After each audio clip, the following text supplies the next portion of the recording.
Hey, it's just Bethany here today with Girl Define, and today I am going to be talking about why a husband isn't your reward for staying pure. So you may be thinking, okay, that's kind of a funny title, why a husband isn't your reward for staying pure.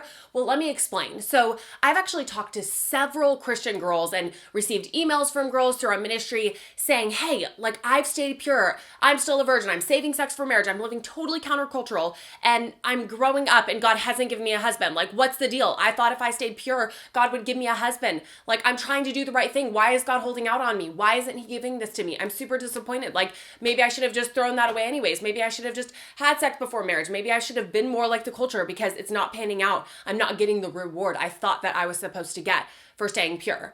And when I hear this, I start to think, that's basically viewing God kind of like a vending machine, like saying, hey, God, I'm going to save sex for marriage. All right, I'm going to put that in. All right, now a husband needs to come out. That's my reward. That's my deal. Okay, I'm going to do this. Okay, you give me this. And it's basically viewing God in a way that says, I do this, I get this. Not I do this because I want to obey you, because I want to honor you, because you know what's best for me, because you're my creator. It's really viewing him as do this, get this. And I think I want to help you today in this vlog understand why our motivation for staying pure and our motivations for honoring God in any area of life shouldn't be to get a reward or to just get what we want. So if you're one of those girls out there thinking like, yeah, I have been staying pure, or I have been working really hard to obey God in this area and he hasn't given me what I want, like what's the deal? How should I view this? What should I think about this? I really want to talk to you today just about that and really share with you personally a few things I've learned, because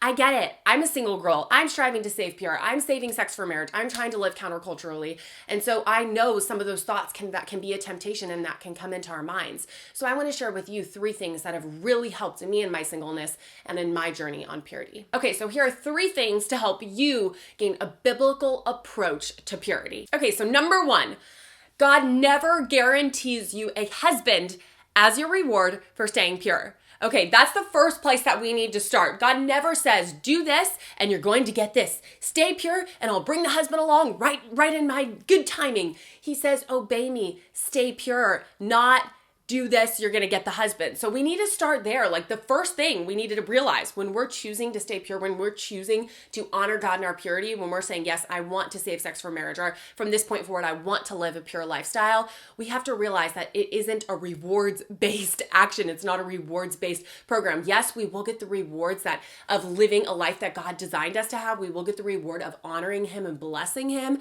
but nowhere in scripture does God say, stay pure, I'll give you the husband. So we need to start there and realize that that's a wrong mindset to even be thinking that way, to think that if I do this, I'll get this. And that's not a biblical approach to purity. So number 1, we need to recognize that God never guarantees us a husband for staying pure. And number 2, we should remain pure because God commands it.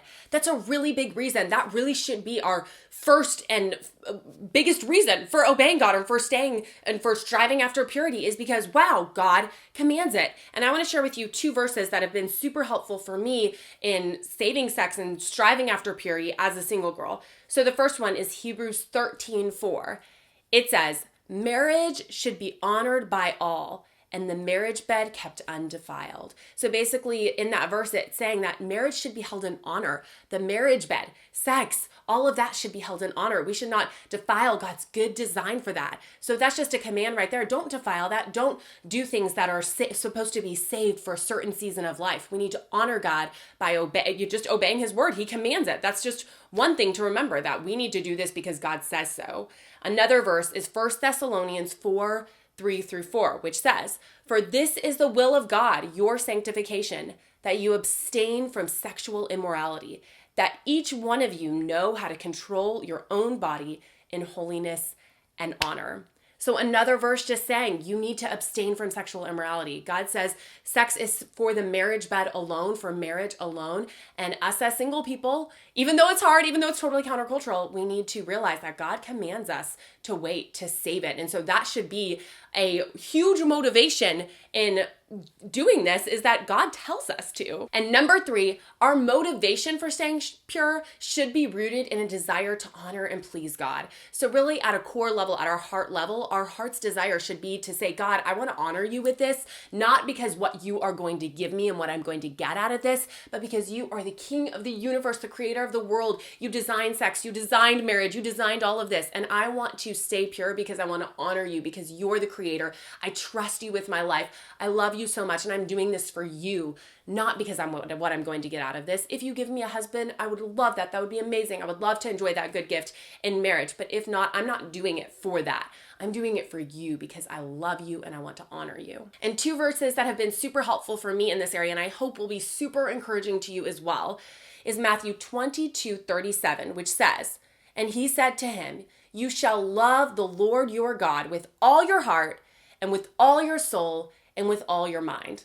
So as single girls, and really as any girls in general, our goal should be to learn to love the Lord our God with all of our heart, with all of our soul, and with all of our mind. That should be our motivation to say, God, help me to love you with all that I am. Help me to be living completely for you. My life is all for you, offering back to you. Please help me do that. So that verse, Matthew 22:37, really should be our heart's cry and our prayer and the motivation behind why we do what we do, to be to honor Lord and to live for him with all that we are. Another verse that has been really helpful is Psalm 86:12, which says, I will give thanks to you, O Lord my God, with all my heart, and will glorify your name forever. I just love that verse because it's like, God, I am here all for you. My life is for you. I will glorify your name forever. My life isn't about me. My life isn't about being pure so I can get the husband and then getting the husband so I can get the kids and the kids so I can be a mom. That's not what it's all about. That's not what being a Christian is about.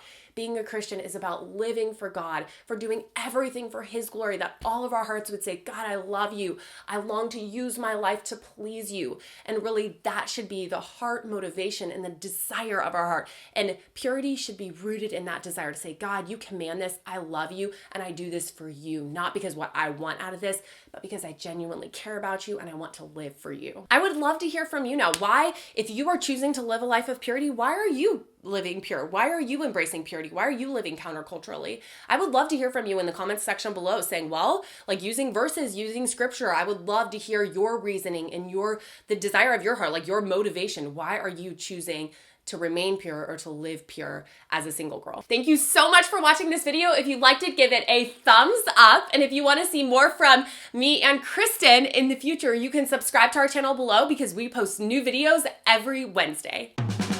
I can't remember what I say. Girl Defined Ministry. Oh, no. Sorry. Okay. Here are 3 things. Crunchiest. Okay. Really should be. Oh, no, I said that backwards. Okay. I don't like doing videos by myself. Woo, woo, woo.